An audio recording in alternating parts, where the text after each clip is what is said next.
Buenas tardes, gracias Milena por la presentación. Estamos regrabando parte de este webinar debido a los problemas técnicos que tuvimos y esperamos entonces que ahora el archivo quede completo con todo el audio necesario en las partes que nos saltamos la vez pasada involuntariamente. Bueno, pues buenas tardes, bienvenidos a todos. Les agradezco el espacio que nos están dedicando para atender esta invitación y entremos en materia. Voy a estar conversando con ustedes hoy, entregándoles información acerca de los principios de flujo, principios que fueron compilados o eh, diría articulados por el doctor Goldratt en un artículo del año 2008 publicado en Diamond Press en Japón. Y la idea es que a partir de estos principios de flujo, pues discutir algunos elementos fundamentales de la perspectiva con la que vemos las operaciones y cómo hacerlas más rápidas, flexibles y confiables.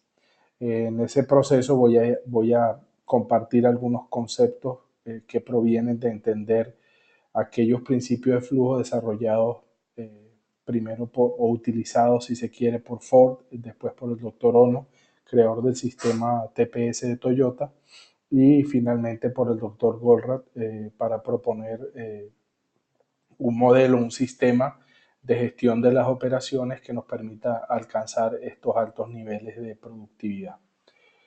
Pues muy bien, entonces antes de comenzar permítanme compartir de alguna manera la respuesta a una pregunta fundamental antes de comenzar este tópico.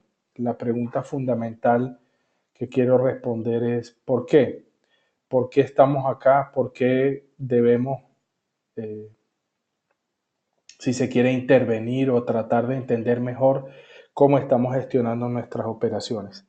Partimos de unos supuestos de que la realidad hoy en día hace que sea más relevante aún saber gestionar bien las operaciones y hacerlo de manera que tengamos un flujo mucho más efectivo.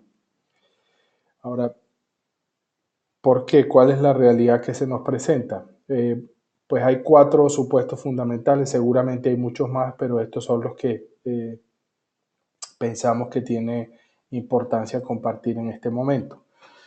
Lo primero es que las operaciones, como la mayoría de las compañías de las organizaciones, están sujetas a complejidad, a incertidumbre y conflictos. Complejidad entendido desde el punto de vista del número de componentes que se requieren, es decir, sabemos que en un sistema, un sistema operativo, en una organización, el resultado es producto no solamente del funcionamiento de cada persona y de cada departamento, de cada función, valga la redundancia, sino que depende fundamentalmente de las interacciones entre estas partes. Por lo tanto, la complejidad debe permitirnos esbozar, entender que hablamos no solamente de cada componente, sino de las interacciones entre ellos. Y obviamente estando sujetos a la realidad. Como están sujetos a la realidad, están sujetos a la incertidumbre debido a que las cosas que ocurren dentro de un marco de probabilidades, de un marco de comportamiento de nuestro mejor entendimiento. Sin embargo, pues claramente sabemos que existe un cierto elemento que no podemos predecir, que no podemos predeterminar de cómo van a ocurrir las cosas. La manifestación más común estándar de esta incertidumbre es lo que llamamos variabilidad. Y por último, los conflictos. Los conflictos aparecen porque tenemos perspectivas diferentes, porque tenemos cristales con los que vemos la realidad y eso muchas veces nos llevan a tener criterios distintos de qué es lo que se debe hacer o cómo se debe enfrentar una situación particular y esos conflictos generalmente se manifiestan como requerimientos contradictorios a, o acciones contradictorias más bien para satisfacer requerimientos del sistema. Más adelante es posible que tengamos la oportunidad de darles un ejemplo muy simple. Cuando esto es así, pues la conclusión es que no es fácil. y debido a que no es fácil es que necesitamos gerentes. ¿Sí? Las cosas no ocurren por sí solas. Entonces, como no es fácil, necesitamos mirar qué hacer para hacerlo mejor. La otra condición de la realidad es que la competencia es cada día más abundante, fuerte. El mundo globalizado, interconectado, no solamente nos permite tener información en tiempo real, sino que espero que si hiciéramos una encuesta, cada uno de ustedes estaría de acuerdo conmigo en que efectivamente la competencia se hace cada día más fuerte y complicada. No nos encontramos en cada espacio donde estamos operando. Por lo tanto, se requiere que seamos cada vez mejor. El tercer elemento es que los clientes tienen cada vez menos paciencia y tienen alternativas disponibles. ¿Sí? El grado de oferta que tenemos hoy en día y el grado de acceso a las cosas y el desarrollo tecnológico claramente hacen que si queremos diferenciarnos, pues obviamente tenemos que tener la capacidad de entregarle al mercado lo que quiere y cuándo lo quiere y cómo lo quiere. Y eso hace nuevamente que aumente el impacto de la complejidad, la incertidumbre y los conflictos en nuestra capacidad de responder ante esa demanda.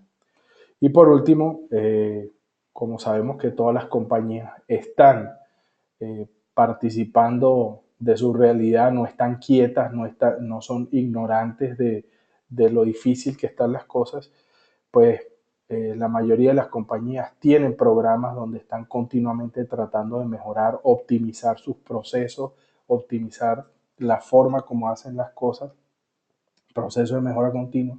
Sin embargo, donde ustedes vayan, donde ustedes miren y pregunten, observen, van a encontrar que la mayoría de esos proyectos que se acometen hoy en gran número, más de 100 proyectos, 200 proyectos, a veces 400 proyectos relacionados con iniciativas de mejora o de Kaizen en las compañías y específicamente en las operaciones, nos encontramos con que tienen retornos decrecientes. Eso lo que quiere decir es que estamos luchando por optimizar dentro de un mismo paradigma y probablemente los beneficios, los frutos de esa optimización son cada vez más pequeños. Y el impacto sobre el bottom line, pues no necesariamente está siendo de la magnitud que uno desea. Siendo estas las condiciones, pues permítame entonces hablar de qué es lo que esperamos compartir en este rato que estamos juntos. ¿Sí? Como objetivos tenemos igual 4 elementos que queremos entregar. El primero es compartir una forma que consideramos más simple de gestionar la operación. ¿Sí? El segundo es mostrar cómo se puede mejorar el desempeño en muy corto tiempo de las operaciones en forma general. El tercero, debido a que vamos a aplicar unos principios de flujo que parten de retar paradigmas fundamentales, pues queremos destacar cuáles son esos paradigmas comúnmente aceptados y que nosotros consideramos a la luz de estos principios de flujo y la metodología de teoría de restricciones como erróneos y que deben ser sustituidos. Y por último, como es requerido para los elementos pues, de ver para creer, queremos proveer un par de ejemplos para validar que lo que estamos diciendo tiene sentido y cómo resulta esto en la realidad. Y también para que tengan la noción de que no solamente es más sencillo, sino que además es relativamente, yo diría relativamente rápido con respecto a lo que uno espera para generar la mejora en una operación particular. Pues bien, teniendo estos objetivos, permítame entonces adentrarme en materia y quisiera empezar por un aspecto fundamental, que es definir el sistema de estudio. En este caso particular, lo que estamos mirando es un proceso, un flujo, donde hay varias operaciones que tienen la responsabilidad de entregar el producto de su trabajo a las operaciones siguientes y podemos determinar un flujo que está ejemplificado con las flechas. En este caso particular, pues podemos incluir las consideraciones que este flujo, este sistema de estudio parte de los proveedores de quienes recibimos la fuente de inventario o materia prima para ser procesado y ser convertido en ventas a través de la interacción con los clientes.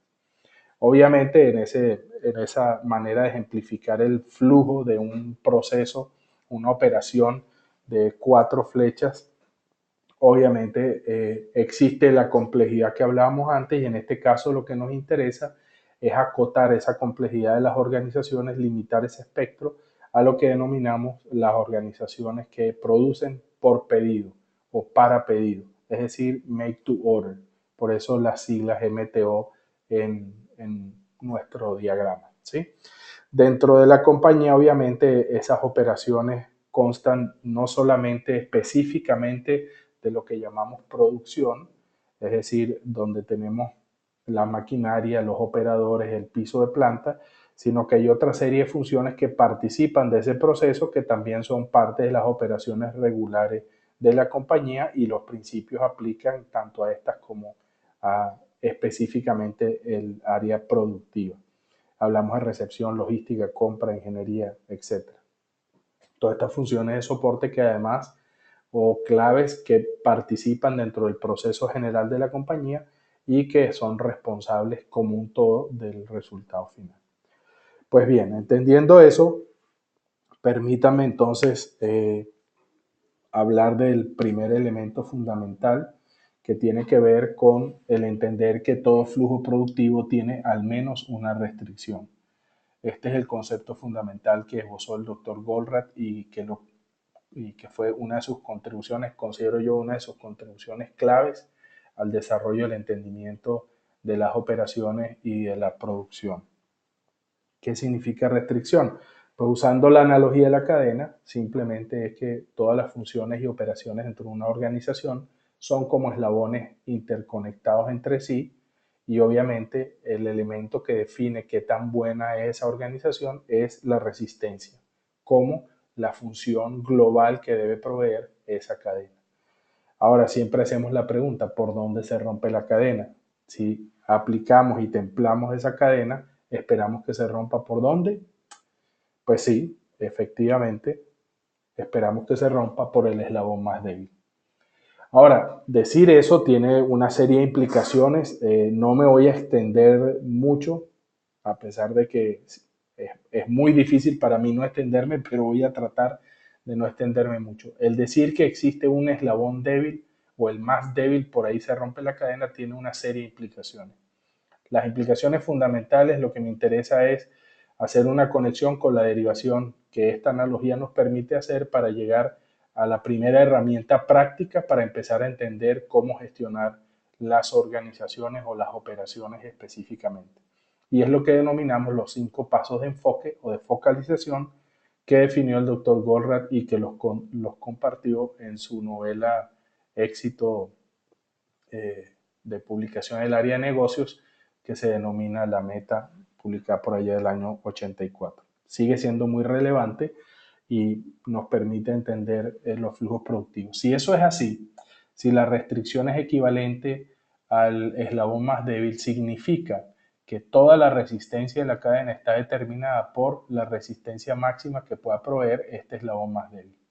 Si hago el paralelo a las operaciones, significa que la capacidad máxima de un flujo productivo está determinado por la capacidad que posee el eslabón más débil, o en este caso, el recurso de capacidad restringida o limitada, que es lo que denominamos la restricción.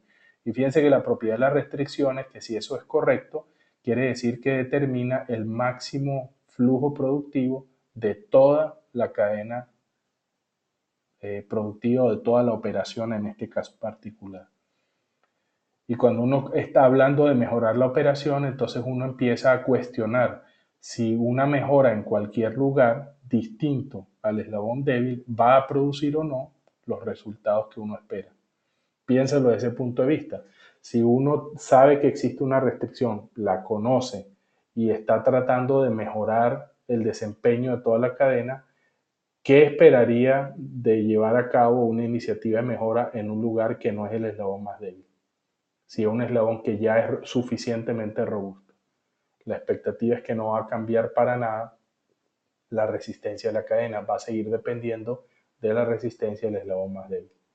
Entonces, en ese caso, el paralelo es que la inversión de tiempo, esfuerzo y a veces hasta dinero para generar mejoras en un lugar distinto a la restricción, que ya tiene capacidad excedente o que ya contribuye con un excedente de potencial o es capaz de generar flujos mucho más rápido que la restricción, entonces esa inversión, esa mejora puede ser un desperdicio. ¿Okay? Bien, entonces mirando y entendiendo que este eslabón débil determina la resistencia de toda la cadena, pues para mejorar las cadenas en general, las operaciones, tenemos los 5 pasos de enfoque. Lo primero que debemos hacer es identificar, por supuesto debemos saber dónde está, cuál es. En segundo lugar, debemos explotar. Y este paso a veces no necesariamente es intuitivo para las personas. Cuando hablamos de explotar, significa que antes de ir a invertir, que es tener más capacidad del recurso restrictivo o la restricción, lo que debemos hacer es asegurarnos que la capacidad que tenemos actualmente disponible de ese recurso está siendo utilizada al máximo. Es decir, que la utilización, la eficiencia, tiene mucho sentido cuando hablamos de la restricción. El recurso restrictivo que determina el máximo flujo, la capacidad máxima disponible de toda la cadena de la operación, debe ser utilizado o debe ser eficientemente utilizado o debe ser explotado. Es decir, que lo que queremos con el segundo paso es no desperdiciar capacidad que tenemos disponible. Todas las iniciativas de mejora de Six Sigma, de Lean y de mejora de procesos, SMED, lo que ustedes quieran, en la restricción, cuando la restricción determina el máximo flujo posible, tiene mucho sentido porque estamos revelando, estamos extrayéndole capacidad que de otra manera está siendo no bien utilizada o desperdiciada o no está disponible. ¿Okay? Entonces, explotar es no desperdiciar la capacidad que ya tenemos disponible del recurso de capacidad restringida. Una vez que hemos explotado, tenemos que hacer otra cosa que es importantísima, que es de las cosas más difíciles de hacer, generalmente, que es subordinar todo lo demás a la decisión anterior. Es decir, no solamente basta con entender qué es lo que debe hacer el recurso restrictivo, sino ahora debemos decidir qué es lo que debe hacer el resto del sistema, el resto de la operación, el resto de de la maquinaria, de las operaciones, de las funciones. ¿Sí? Si vamos a decir que efectivamente la operación, la cadena funciona de acuerdo a la capacidad del recurso restrictivo, la restricción, lo que no queremos es que el resto de los recursos, por definición, que tienen más capacidad, más velocidad, funcionen por encima de lo que la restricción puede operar, procesar. ¿Por qué? ¿Cuál es la consecuencia de operar por encima de la velocidad máxima que puede dar la restricción? Piénselo, dentro de un rato más lo vamos a conversar cuando estemos mirando en detalle otros elementos. Una vez que tenemos el sistema identificada la restricción, tenemos claro cómo vamos a explotar, es decir, el decidir qué acciones, qué reglas vamos a seguir para sacarle el máximo provecho a la restricción y el resto del sistema se subordina, es decir, trabaja a la máxima velocidad que puede proveer la restricción. Entonces viene el cuarto paso, que es elevar la restricción del sistema. Solamente en el cuarto paso estamos hablando de invertir más dinero para obtener más capacidad de la restricción o una maquinaria adicional o un turno adicional o algún complemento que nos permita poder tener a la restricción operando más rápido o mucho más tiempo. ¿Ok? O más capacidad por minuto, por decir. Entonces, el cuarto paso, elevar, significa aquí el compromiso ya de obtener más capacidad de la restricción. Y si hacemos esto continuamente, tenemos que tener cuidado porque entonces el quinto paso describe la advertencia, que si seguimos elevando la capacidad continuamente de la restricción, podemos llegar a un punto donde esa capacidad ahora es superior a la que se requería o superior a la de otra operación, otra maquinaria, otra función, y ahora ya dejó de ser la restricción. Es decir, rompimos la restricción y la restricción saltó a otro lado. Entonces, la sugerencia tradicional que existe en el proceso es volver al paso 1, es decir, ahora cuál es la nueva restricción. ¿Okay? La advertencia es que hay que tener cuidado con la inercia. La inercia son las reglas que establecemos de cómo vamos a operar. Si la realidad cambia, la restricción ha cambiado de lugar o tenemos que prestarle atención a otro elemento, pues necesitamos asegurarnos que las reglas que pusimos, cuáles son las que debemos cambiar para que el sistema continúe operando a su máxima efectividad y productividad. Bien, ahora, fíjense que hablamos de la utilización, de sacarle provecho a la restricción. Sin embargo, hoy en día está claro que uno de los elementos fundamentales cuando hablamos de las operaciones es asegurar que tenemos operaciones eficientes, ¿sí? Y lo que quiero hacer es, con una demostración relativamente rápida, mostrarles nuestra perspectiva de que cuando hablamos de eficiencia no tiene sentido hablar de la eficiencia de cada uno de los recursos, sino que tenemos que hablar de la eficiencia de toda la operación o de todo el flujo productivo o de toda la organización. ¿Por qué es eso? Pues lo primero que quiero hacer es, con este flujo genérico que les estamos presentando, ¿sí? Unas 5 operaciones que son eventos dependientes entre sí. Hay una dirección de flujo descrita, es decir, de izquierda a derecha es cómo se mueve el proceso. La pregunta que queremos hacer es, ¿qué pasa si queremos hacer funcionar por lo menos? No hablemos de hacer funcionar eficientemente toda la línea o toda la operación. Tratemos de hacer funcionar un solo recurso al 100%. ¿Sí? Entonces, lo que estamos tratando de preguntarnos es cuántos recursos podemos realmente utilizar al máximo. Entonces, para partir a responder esa pregunta, hagámoslo con uno solo, primero, ¿sí? Muy bien. ¿Qué es lo que tenemos que tener en cuenta? Pues acuérdense que otro elemento fundamental de esta operación genérica es que está inserta en la realidad. Esto funciona en la realidad. Y como funciona en la realidad, ¿qué existe? Pues la variabilidad, y esa variabilidad, el ejemplo más crudo que tenemos es lo que denominamos Murphy, ¿sí? Entonces, simplemente les voy a proveer un ejemplo de lo que nosotros pensamos es Murphy para alinearnos en el contexto, ¿sí? Murphy generalmente sabemos que se dice es cuando aquello que puede suceder y ocurrir y dejar que las cosas ocurran mal o algo suceda que es negativo, ¿sí? Pues precisamente cuando sea el peor momento de que esto ocurra es cuando va a ocurrir. Eh, Algunas derivadas de la ley de Murphy, pues simplemente para compartir el concepto, las cosas importantes son siempre simples y lo simple siempre es muy difícil, ¿ya? Y lo que quiero es que entiendan que lo que estamos tratando de buscar es una manera simple de hacer las cosas.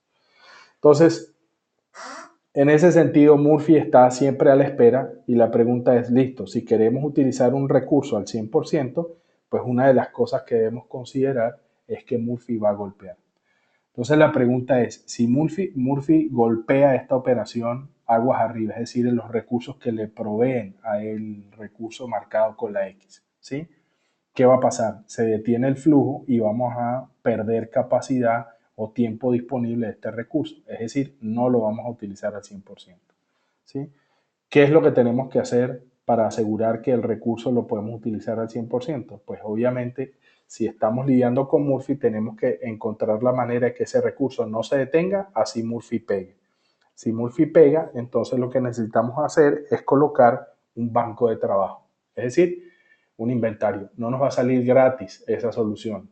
Es decir, vamos a tener que colocar inventario que nos proteja de manera que cuando Murphy pega, ahora nuestro recurso seleccionado para ser utilizado al 100% puede continuar operando independientemente que el resto de la línea aguas arriba haya quedado detenida o esté experimentando un percance. Fantástico, ahora nuestro recurso puede continuar operando el 100% del tiempo. La pregunta es, ahora, ¿qué pasa con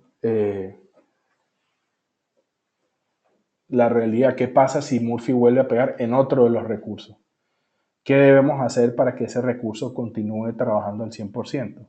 Si tenemos el banco de trabajo, ahora, ¿qué sucede? Cuando nuestro recurso está utilizándolo, pues el banco de trabajo se va disminuyendo, va siendo consumido. Entonces, antes de que Murphy vuelva a pegarnos otra vez o la variabilidad nos afecte, debemos ser capaces de ese banco, ¿sí? ¿Qué tenemos que hacer? Reconstruirlo. Y si estamos diciendo que este recurso que hemos seleccionado, por decirlo, es la restricción, ¿sí? Entonces la pregunta es qué capacidad tenemos que tener para poder no solamente alimentar a ese recurso que queremos hacer funcionar al 100%, sino que además seamos capaces de a la misma vez reconstruir el banco entre los eventos de Murphy, ¿sí? A suficiente velocidad. Eso lo que quiere decir, mis queridos amigos y amigas, es que estamos en la siguiente situación. Si decimos que este recurso tiene una capacidad de 100, ¿sí? La única forma de que podemos alimentarlo a esa velocidad y además poder reconstruir el banco de trabajo cuando Murphy nos pega o aparece en la operación, la única forma de poderlo hacer es que el resto de los recursos tengan capacidad superior, una capacidad de sprint, de responder más rápido que lo que hace el recurso que queremos utilizar al 100%. Por lo tanto, el resto de los recursos deben tener una capacidad superior. ¿Cuánto? Bueno, en nuestra experiencia usualmente decimos que como mínimo debe ser 10%, ojalá más del 20% y de ahí en adelante. Eso es lo que va a permitir que el banco de trabajo siempre esté realimentado y esté disponible para que el recurso esté utilizado al 100%. ¿Qué podemos concluir de este ejercicio? ¿Sí? Primero, que en una línea de flujo solo es posible explotar al 100% un solo recurso. Y sigue que es el recurso de capacidad restringida o limitada, la restricción. Y que los demás recursos deben tener capacidad excedente suficiente. Esta capacidad excedente no es un desperdicio ni es una capacidad que debe considerarse ociosa, sino que la denominamos capacidad protectiva. ¿Por qué? Porque es la capacidad que está disponible para atender y lidiar con la variabilidad inherente al proceso y obviamente a Murphy. Eso es lo que nos permite tener capacidad suficiente de manera que el recurso más eficiente que tenemos que tener, que es la restricción que determina la máxima velocidad de todo el proceso, siempre esté disponible y nos permita responder a la demanda del mercado. Muy bien. Veamos otro elemento que es importante porque estamos considerando una operación donde los recursos son interdependientes o son dependientes entre sí. Y en el flujo de las operaciones, otra de las cosas que normalmente queremos considerar, porque fíjense que hablábamos de los 5 pasos de focalización y hablamos qué pasa cuando resolvemos un cuello botella. Pues normalmente muchas de las compañías piensan que al ir manejando los cuellos de botella, lo que van haciendo es irlos eliminando y eso los va a llevar a un mejor estado de funcionamiento. Probablemente es un ciclo donde van a estar invirtiendo y eliminando cuellos de botella que les va a ir aumentando la capacidad. Pero eso no necesariamente es la mejor solución o la mejor manera de operar dependiendo de la situación particular en la que esté la compañía. ¿A qué me refiero? Si yo voy continuamente eliminando las restricciones o los cuellos de botella, lo que estoy tratando de hacer es alcanzar una situación donde la capacidad en toda la línea está balanceada. Y esto se presume que es la situación ideal, que el balanceo de la capacidad es lo que me va a dar el máximo flujo en una línea. ¿Sí? Por ejemplo, en la película La Meta, el doctor Jonah le pregunta a Alex Rogo que si tiene varios recursos con una capacidad promedio de 10, ¿cuánto es lo que va a producir al final de esa línea? ¿Sí? Y normalmente la respuesta de Alex coincide con la respuesta que uno recibe comúnmente. Dice, pues en promedio debería ser capaz de producir 10. Y lo que estamos diciendo es que cuando las capacidades están balanceadas, eso no ocurre nunca. ¿Por qué? Porque fíjense que cada una de las operaciones está sujeto a variabilidad. ¿Qué quiere decir eso? Pues algunas veces la operación va a estar totalmente parada o porque no tenga trabajo porque está echada a perder, ¿cierto? O no hay operario. Ponga usted la razón que sea, ¿sí? O está en mantenimiento. Otras veces va a estar produciendo por encima del promedio, ¿sí? Va a estar en su pico máximo de productividad, alineado con la capacidad máxima que, por ejemplo, reporta el fabricante. Pero en general, en la medida que registramos esas ocurrencias en el tiempo, lo que nos vamos a encontrar que se comporta más o menos una curva que denominamos la curva normal, ¿sí? Donde hay un promedio que va a estar alrededor de 10 y eso significa inmediatamente que tenemos un 50% de probabilidad de estar por debajo del promedio y un 50% de probabilidad de estar por encima del promedio. Y ahora bien, recuérdense que estos son recursos dependientes entre sí. ¿Eso qué significa? Pues entonces significa que para que esta línea pueda producir 10, ¿sí? Tiene que asegurarse que cada uno de los recursos está produciendo el promedio o más. ¿Y cuándo va a ocurrir esto? Cuando cada uno de los recursos está alineado con los demás en su probabilidad de alta, es decir, que todos están produciendo por encima del promedio de 10, ¿cierto? Y eso significa que necesitamos una capacidad total de 10 en una proporción de 0.5, 50% elevado a la 6 por el número de recursos. Eso significa que esta ocurrencia va a estar presente en el 1.56% de las veces. Es decir, en un año corresponde a menos de 4 días. ¿Sí? Esa sincronización o la probabilidad de sincronizar en ese ritmo continuo, en la operación en alta para toda esta línea, la probabilidad es extremadamente baja. Por lo tanto, ¿sí?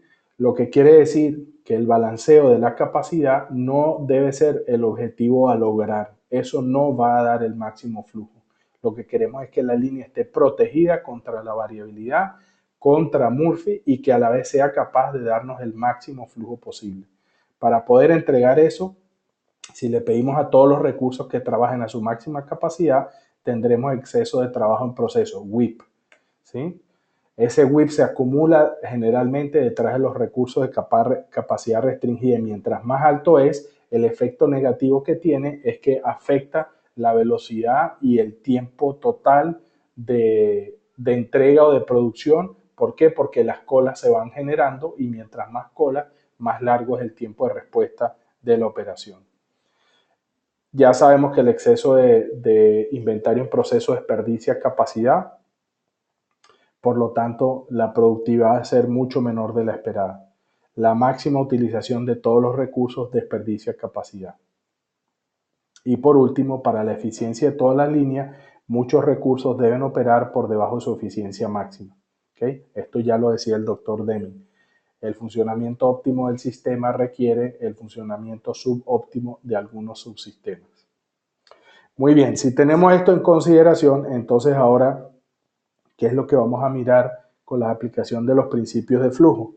¿Sí? En este sentido, lo que quiero es que vean que ya en el año 84 el doctor Goldratt decía, no se trata del balanceo de la capacidad, sino de balancear el flujo. Es decir, cómo asegurar la máxima tasa posible de productividad de toda la línea y eso obviamente depende de la tasa de productividad que tenga el recurso de capacidad restringida o la restricción, como hemos denominado. ¿Sí? En la meta, en el capítulo 18, en el año 84, Jonah le comenta a Alex Rogo, sí, pero como probablemente ya sabrán, no debe balancearse la capacidad con la demanda. Lo que hay que balancear es el flujo de producto con la demanda del mercado. Esta, de hecho, es la primera de las 9 reglas que expresan las relaciones entre los cuellos de botella y los recursos no cuello de botella y la manera de administrar su planta. Permítanme repetirlo, hay que balancear el flujo, no la capacidad. Muy bien, los detalles más específicos y el análisis de cómo los principios de flujo están relacionados con el balanceo de el flujo y no la capacidad con respecto a la demanda y con ejemplos específicos de cómo encarar esta situación. El doctor Goldratt, como les había mencionado antes, lo escribió en detalle con todo el análisis de la lógica que hay detrás en el artículo sobre hombros de gigantes publicado en el 2008. Nosotros lo tenemos disponible en nuestro sitio web, está para que ustedes lo puedan bajar.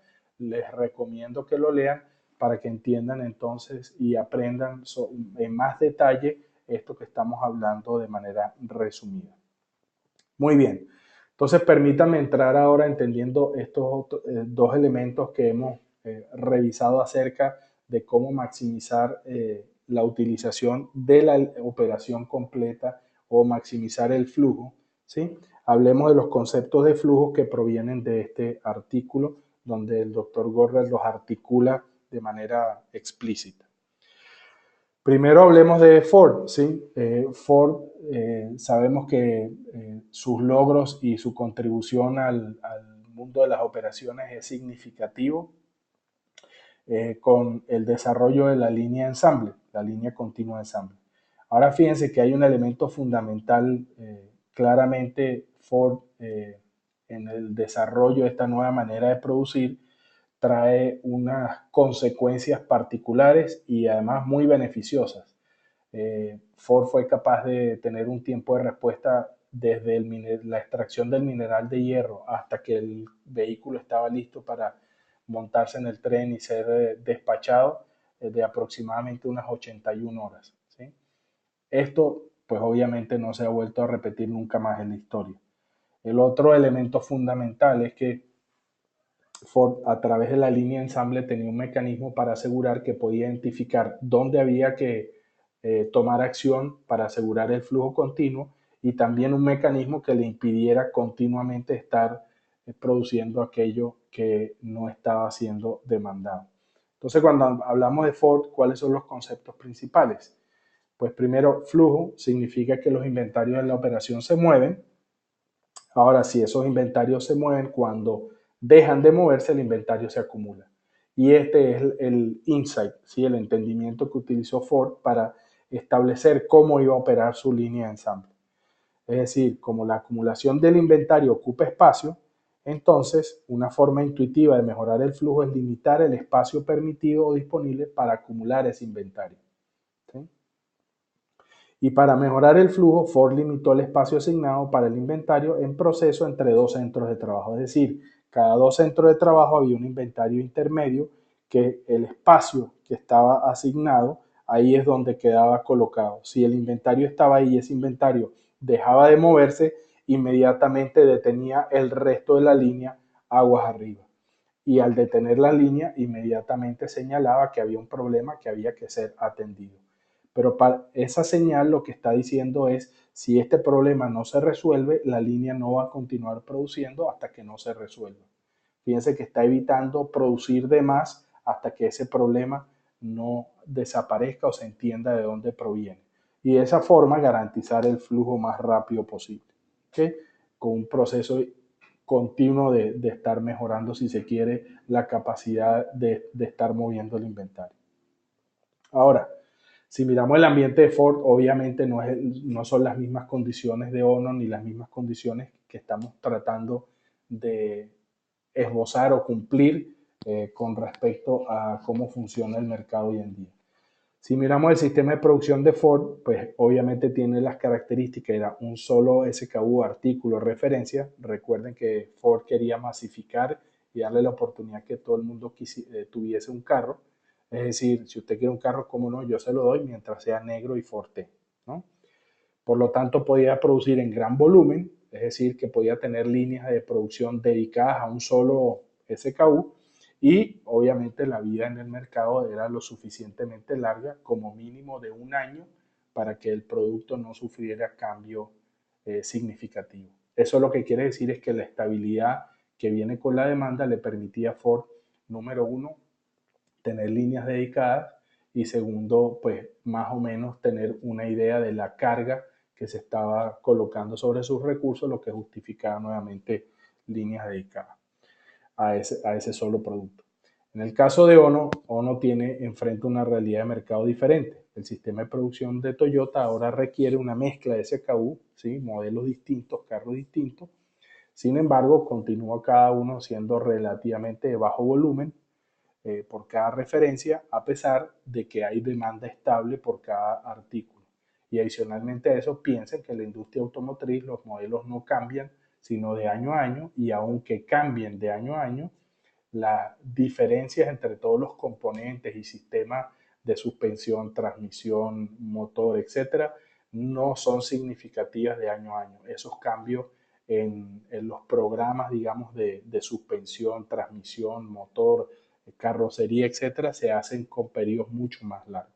Eso quiere decir que hay una demanda, hay un cierto grado de estabilidad.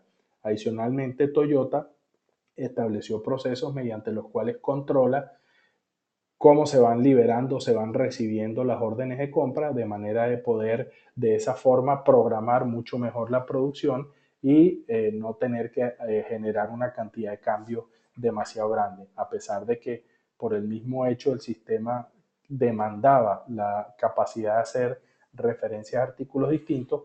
Ono y su gente en Toyota desarrollaron pues lo que conocemos hoy en día como SMED, la, la forma de analizar los tiempos de cambio o de preparación de las líneas para hacerlo en unos pocos minutos. ¿Okay?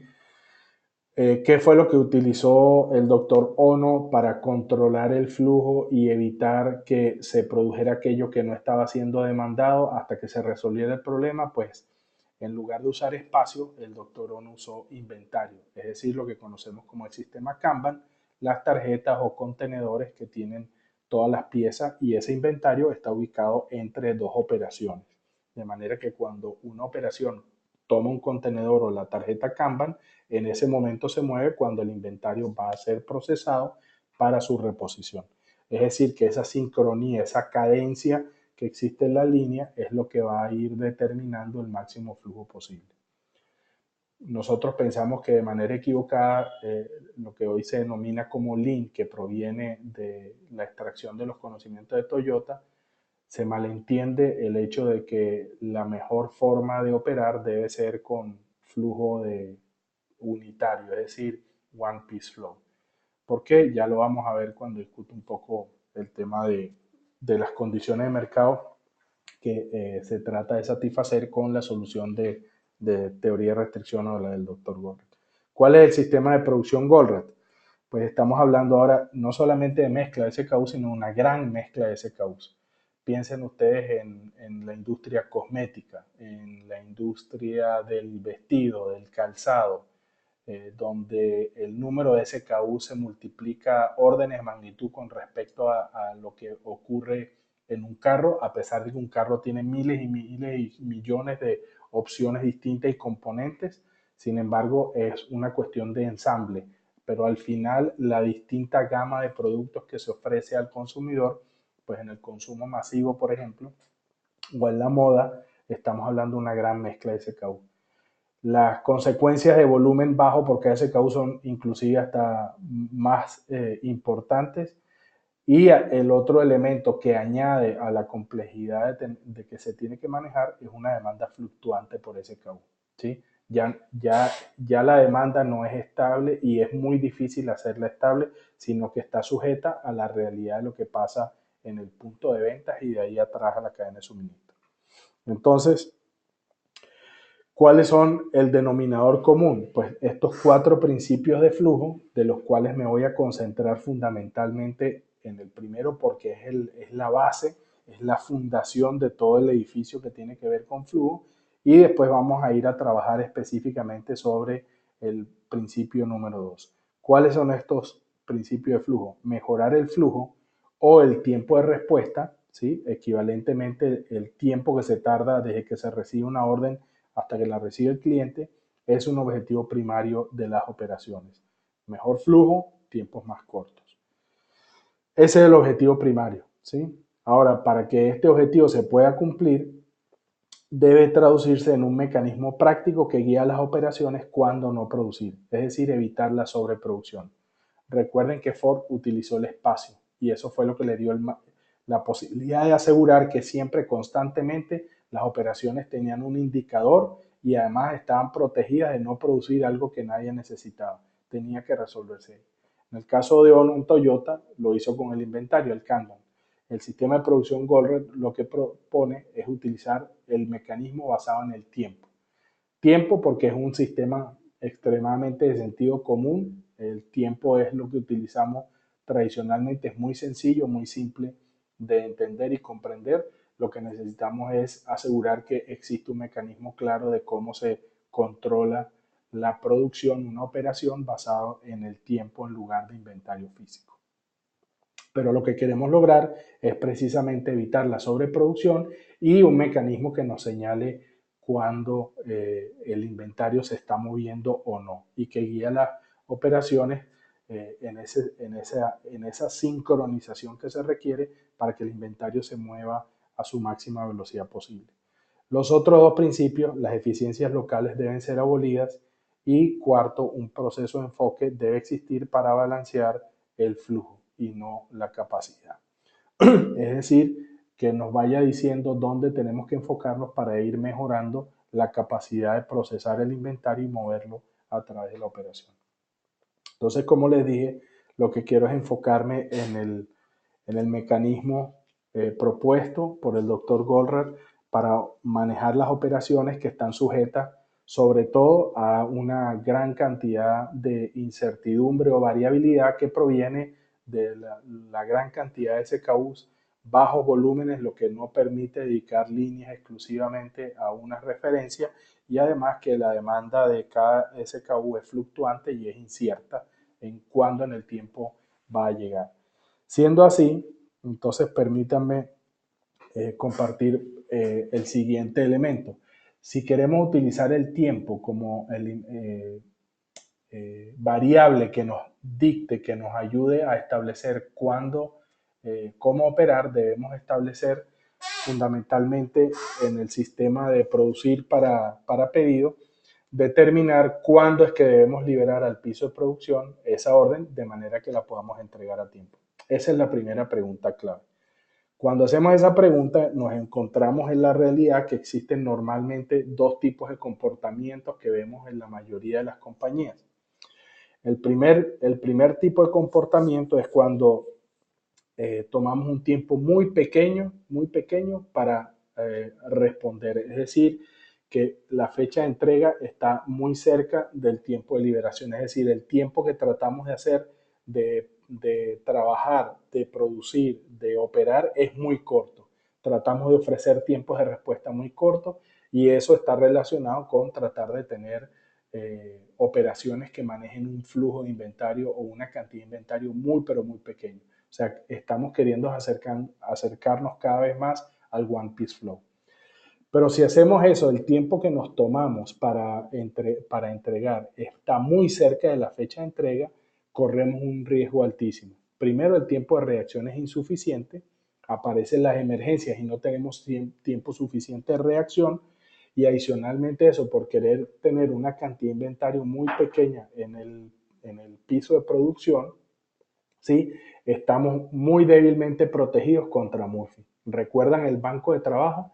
El inventario no necesariamente es malo porque tener inventario protege a la operación cuando existe Murphy para que las operaciones siguientes puedan moverse.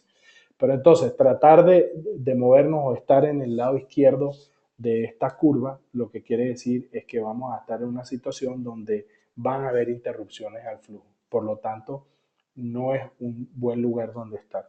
Es decir, que tiempos muy cortos no necesariamente son buenos. Miremos el otro extremo, tiempos muy largos. ¿Eso qué quiere decir? Si yo recibo un pedido hoy y es para dentro de 3 meses, a pesar de que mi tiempo de respuesta sea un mes, entonces inmediatamente lo libero a piso. ¿Sí? Hago el proceso y digo, listo, esta orden ya la recibí y la coloco en el piso. Cuando ese es el modo de operar, ¿sí? Resulta que ahora quiere decir que independientemente de el tiempo de respuesta que yo tenga, voy liberando apenas va entrando el pedido. Eso nos lleva a una situación donde la cantidad de inventario en proceso, es decir, el tiempo que estoy tomando para responder a una fecha compromiso específica, es el más largo que me pueda tomar, ¿sí? O el más largo que yo considere. Quiere decir que estoy liberando apenas recibo ese pedido. Y usualmente tiende a haber una correlación entre el tiempo promedio, ¿sí? Que estoy entregando para una familia de productos en general con la cantidad de inventario en proceso que tengo.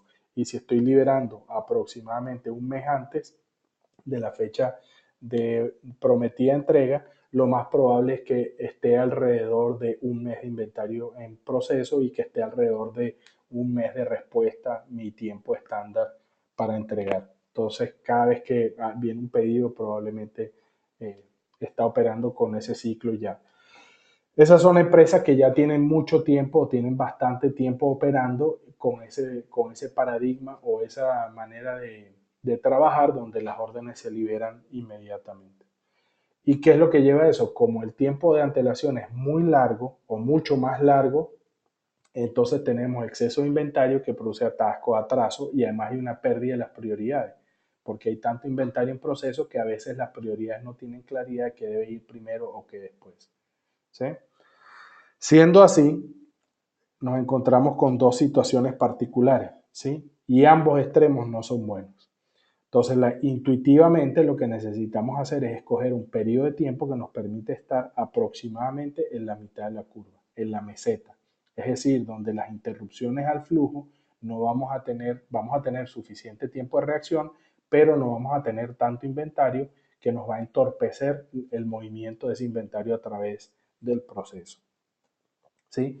Entonces, en nuestra experiencia, la mayoría de las compañías que conocemos y visitamos en el mundo, a pesar de que hay implementaciones numerosas de Lean o de, digamos, sistemas que funcionan o están tratando de trabajar con la menor cantidad de inventario posible y tiempos muy cortos, la mayoría de las empresas que nos encontramos están operando en la cara derecha de la curva.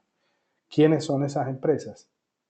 Esas empresas que están en la cara derecha son compañías convencionales que utilizan grandes lotes de producción, ¿sí? Generalmente el tiempo de toque está entre el 1 al 10% del tiempo total de producción. Cuando hablamos del tiempo de toque, es el tiempo en el que la materia prima o el ensamble o la pieza está siendo realmente trabajada en la operación. No es tiempo de cola, ¿ya?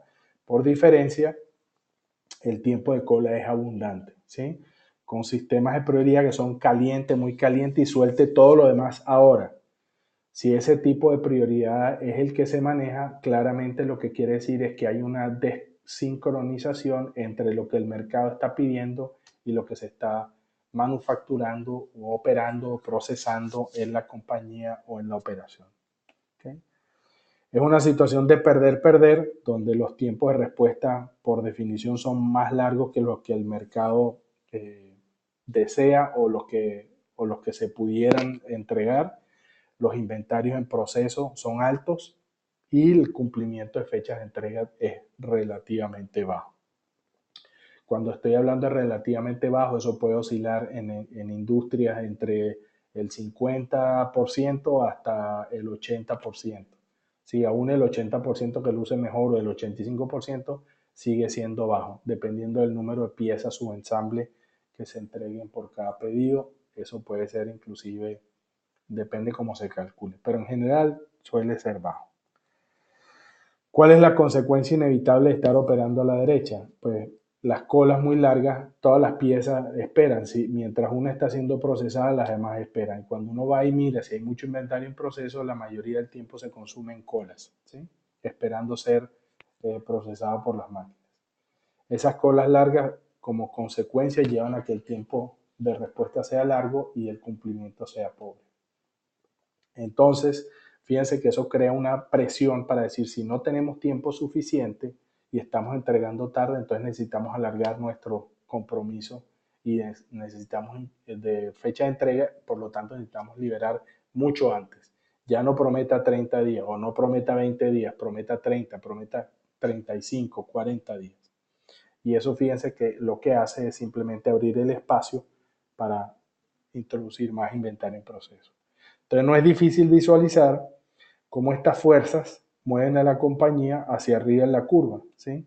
La presionan a moverse cada vez más. Si yo voy extendiendo mis plazos de entrega y voy liberando continuamente apenas recibo pedido, pues lo que hago es sobrecargar el flujo de la planta o de la operación con más inventario. Entonces esto es lo que llamamos la espiral de la sobreproducción, ¿sí? Los proveedores o las compañías en esta categoría, es decir, que está en la curva derecha, sufren de esa espiral. Si yo tomo un tiempo muy largo para responder, entonces el trabajo lo libero más temprano de lo necesario. Si eso es así, entonces el trabajo se acumula y espera a los recursos disponibles en colas. Eso lleva a que muchas veces hay cambios de prioridad y multitareas, se reprograma la producción, ¿sí? El tiempo de toque se hace, en general se hace largo y se desperdicia tiempo. Los compromisos con los clientes no se cumplen y aumenta la presión para permitir aún más tiempo de trabajo. Por lo tanto, volvemos a liberar más tiempo, ¿sí? Muy bien. Siendo esta la situación, entonces, ¿qué es lo que proponemos? A partir de los principios de flujo, hay dos acciones inmediatas, prácticas, que se pueden tomar entendiendo esta situación. Ese mecanismo práctico para guiar a las operaciones cuando no producir está compuesto de dos elementos. El primero, ahogar la entrada de materia prima, es decir, evitar, restringir la entrada de materia prima. Esa política o pensar de que mientras antes empiezo, antes termino, es decir, si recibo un pedido, lo proceso inmediatamente, va para el piso de producción, porque eso es lo que me va a garantizar entregarlo a tiempo, ese supuesto lo vamos a retar. Y el segundo supuesto que vamos a retar es que los compromisos de entrega y liberación de material se hacen solo basado en el control de carga sobre el recurso de capacidad restringida. Es decir, que lo que queremos hacer es maximizar la tasa de productividad de toda la línea, pero entendiendo que tiene un recurso de capacidad restringida, una restricción, que tener una activación constante de la restricción e inventario por encima de lo que la restricción es capaz de procesar, a lo único que nos lleva es a desplazarnos en la cara derecha.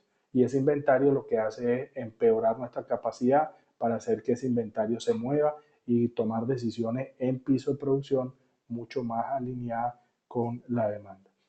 Los otros elementos que tienen que ver con las eficiencias locales que se requiere para darle sostenibilidad a este proceso de mejorar el flujo y hacer a la operación más rápida, ágil, flexible, ¿sí? No los vamos a ver hoy, pero están descritos en detalle con respecto a esas eficiencias locales, qué significa y con ejemplo en el artículo del doctor Goldberg. Y por último, el proceso de balanceo de flujo también está esbozado ahí, pero ya lo veremos en otra oportunidad. Entonces, los paradigmas que estamos retando hasta el momento son un recurso ocioso es un desperdicio. Hablamos que debemos considerar a todos los recursos que no son la restricción con recursos con capacidad protectiva. Es decir, son los recursos que me permiten responder muy rápido cuando pega Murphy o cuando estoy lidiando con la variabilidad del proceso. Mientras antes empiezo, antes termino, ese es el paradigma que tenemos hoy en día donde estamos liberando muy rápidamente cualquier pedido al piso de producción sin tomar en cuenta que la carga sobre los recursos está siendo demasiado elevada y que tenemos que ajustarla más bien al flujo que queremos generar. El otro supuesto es que el tiempo de producción no puede ser reducido significativamente. Vamos a ver que sí.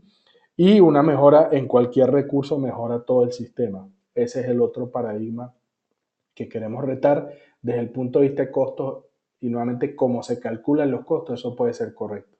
Pero desde el punto de vista de flujo y generación de más throughput o resistencia como indicador global de la cadena, eso no es correcto. Entonces, estos son los cuatro paradigmas que queremos cambiar y que vamos a retar y que vamos a proveer la manera de hacerlo. Entonces, enfocados nuevamente en el primer elemento es cómo evitar la sobreproducción. ¿Okay? Entonces, lo que queremos hacer es tomar a nuestro sistema, nuestra operación y asegurar que ahora, si está en la cara derecha, lo vamos a llevar sobre la meseta. ¿Qué es lo que vamos a hacer? Pues a partir de hoy, vamos a decir que el tiempo de producción nuevo ya no es, por ejemplo, un mes, sino que van a ser 15 días. Es decir, vamos a cortar el tiempo de producción actual que tenemos total desde que se libera una orden hasta que está lista para despacho a la mitad. Y vamos a usar ese tiempo como el indicador para tomar decisiones de cuándo liberar las órdenes nuevas de producción al piso de producción. Y las que ya están, si han sido liberadas mucho antes y no cumple con ese criterio de que solo deben ser liberadas un amortiguador nuevo de tiempo antes de la fecha de entrega, es decir, el 50% del tiempo actual de producción, si fueron liberadas antes, las congelamos. ¿Ya? Entonces esa mitad lo que vamos a hacer es desplazar y nuestro nuevo tiempo de producción va a ser la mitad de lo que es actualmente. Si eso es así, ¿eso qué quiere decir? Es el esbozo de lo que denominamos tambor amortiguador y cuerda. Imagínense nuevamente nuestra operación anterior donde tenemos un recurso que tiene capacidad restringida, los demás recursos tienen capacidad suficiente, tenemos una fecha de entrega compromiso y lo que vamos a hacer es que todo el tiempo de producción es lo que denominamos el amortiguador. Ese amortiguador ahora va a ser la mitad del tiempo que tenemos hoy, es decir, lo vamos a reducir a la mitad. Y la fecha de liberación es un tiempo amortiguador antes de la fecha de entrega. Es decir, que si tomamos el tiempo actual, es dividido entre dos. Por lo tanto, vamos a liberar esa materia prima más tarde, es decir, más cerca de la fecha de entrega, ¿ok? En lugar de liberarlo inmediatamente como lo hacemos hoy. Si eso es así, también el otro elemento que vamos a introducir es que lo que vamos a liberar diariamente como carga de trabajo al piso de producción debe estar limitado por lo menos por la máxima capacidad que tiene la restricción de procesar y producir. Es decir, que no vamos a sobrecargar la restricción. Y recuerden que hablábamos de capacidad protectiva. Murphy existe y esa capacidad protectiva también la necesitamos en la restricción. Por lo tanto, no vamos a liberar al 100%, sino que vamos a utilizar la restricción al 100% de su capacidad disponible. Siempre tenemos que tener algo de capacidad protectiva aún en la restricción, porque Murphy nos puede pegar. ¿Ok? Y lo que hacemos es que evitando sobresaturar la línea, siempre liberando de acuerdo a la capacidad subordinados con la restricción y cortando ese paradigma de liberar inmediatamente, sino liberar un tiempo antes de producción, entonces vamos a ir reduciendo la cantidad de inventario en proceso y vamos a acelerar el flujo. Entonces, ¿cuáles son los pasos prácticos que hay que seguir? Lo más importante antes de aplicar estas acciones que acabo de describir, obviamente, es que deben validar los supuestos claves. Estas acciones van a funcionar y dar el resultado muy rápidamente en las situaciones donde se cumplen los criterios. ¿Cuáles son esos criterios? Primero, su operación tiene un exceso de WIP, es decir, hay mucho inventario en proceso. Y probablemente es una situación donde manejan muchos SKU, la demanda por cada SKU es baja y la demanda fluctúa. Pero en su manera de producir hay exceso de WIP. El tiempo de toque, es decir, el tiempo de procesamiento de cada pieza o su ensamble o componente, es menor al 10% del tiempo de producción total que tiene hoy.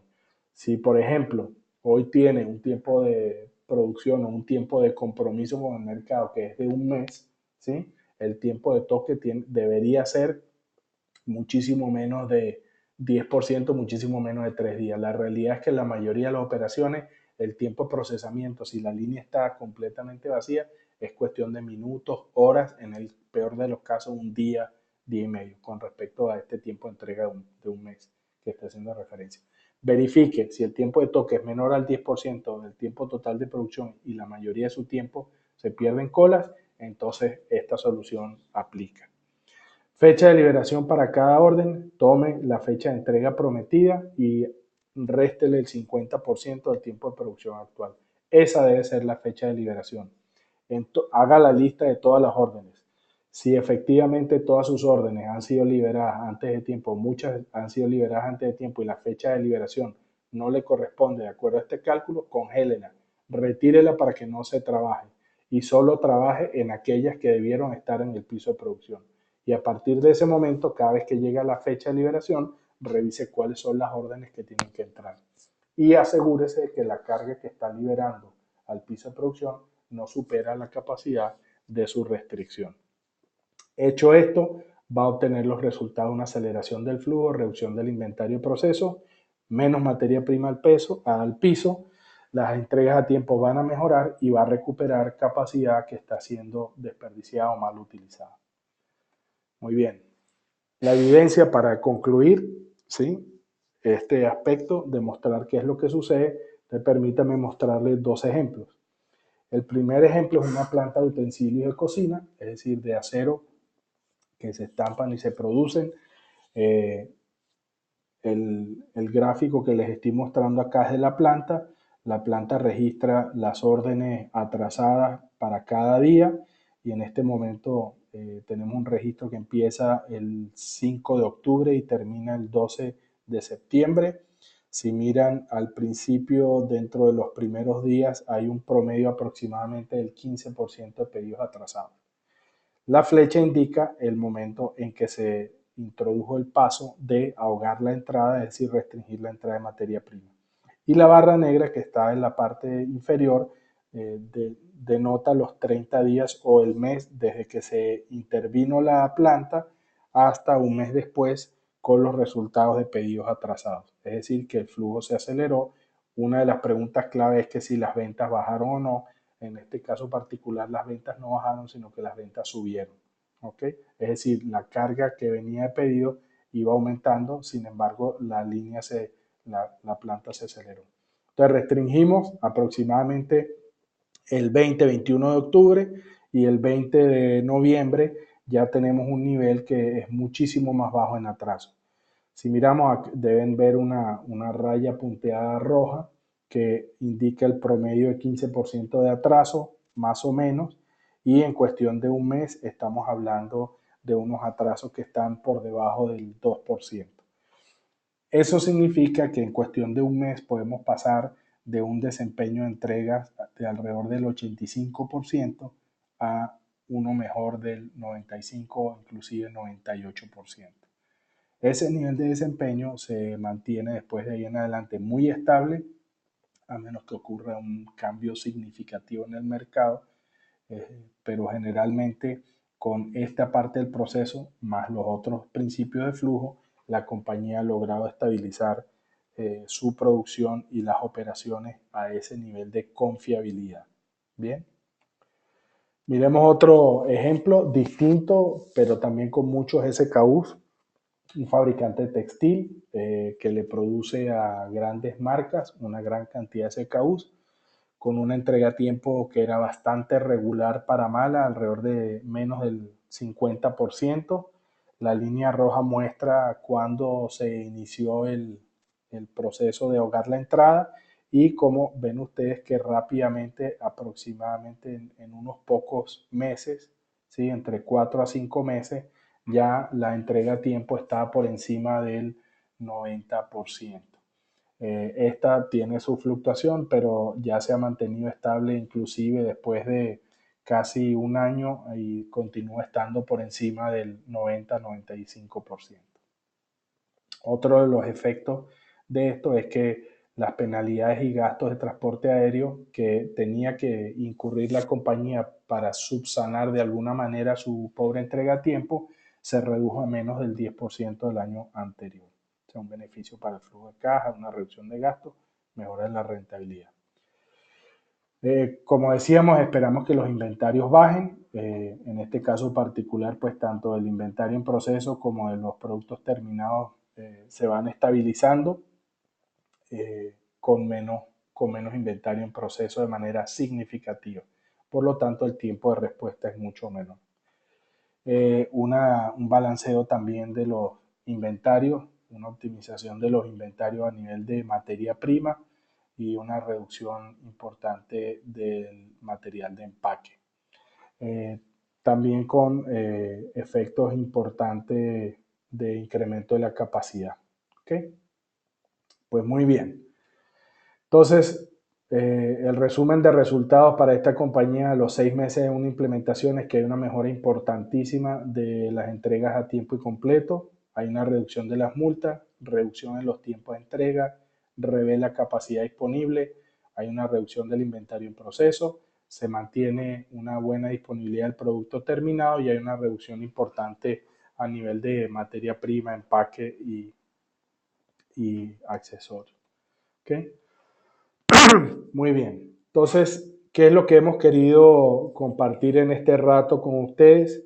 Fundamentalmente empezamos diciendo que hoy en día la gerencia tiene el reto de poder administrar su organización y las operaciones dentro, entendiendo que existe la complejidad, la incertidumbre y los conflictos. Y lo que hemos querido proveer acá son una visual muy rápida de cómo ir administrando la operación, las organizaciones, entendiendo que estos elementos existen. Para la complejidad lo que hacemos es utilizar las restricciones como punto de apalancamiento que reduce el ancho de banda necesario de estar administrando absolutamente todo y que es suficientemente bueno para darnos un indicador y además las herramientas para administrar la organización como un todo, con un excelente resultado en la mejora del flujo y la productividad de la organización. Para la incertidumbre, el concepto fundamental de amortiguadores. Hablamos de amortiguadores de tiempo y amortiguadores de capacidad. E inclusive atisbamos un poco sobre el tema del amortiguador de inventario. ¿Okay? Esas son tres formas en las que el inventario se puede manifestar, a pesar de que entre sí mismas son aproximadamente manifestaciones del mismo elemento. Al final, capacidad, tiempo y, e inventario son manifestaciones de tiempo de respuesta que tenemos acumulado en alguna parte para poder entregar sobre la demanda. Y obviamente el tema de los supuestos. Para poder cambiar y administrar a través de restricciones amortiguadas de una manera más simple, necesitamos retar supuestos que están profundamente arraigados en la manera de hacer las cosas en las operaciones. Ahora, a partir de estos tres elementos, ¿sí? Es que se han desarrollado a través de los años, en teoría de restricciones, una serie de aplicaciones. En el caso de la que hemos estado viendo hoy, lo que denominamos tambor amortiguador cuerda o DBR por sus siglas en inglés, que son aplicaciones de flujo, es decir, para el manejo de del producto físico, los elementos físicos, elementos que tienen que ver con la logística de la operación de la compañía. ¿Sí? Cadena crítica es la solución que nos permite aplicar los principios de flujo al ambiente de proyectos. En el caso de operaciones es TAC DBR, en el caso de la cadena de suministro, reposición pool, en el caso de retail es pool sincronizado. Hoy nos hemos enfocado en operaciones y también existen aplicaciones de negocio basadas en estos mismos conceptos o pilares fundamentales, que son ofertas de valor para el mercado, innovación de negocios, motor de armonía, estrategia y táctica y proceso de decisión gerencial.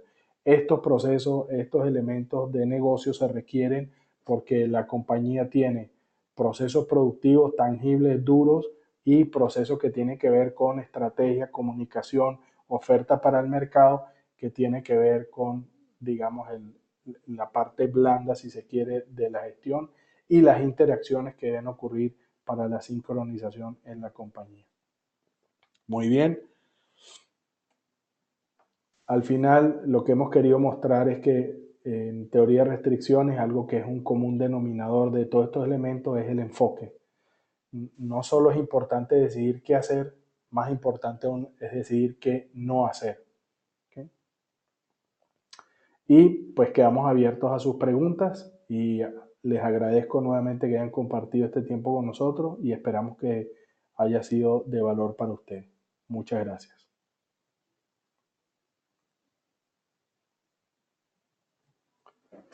Este webinar va a estar grabado y lo vamos a tener disponible también en nuestro sitio de internet. ¿Okay? Bueno, buenas tardes, muchas gracias por sus preguntas y quedamos atentos. Hasta luego.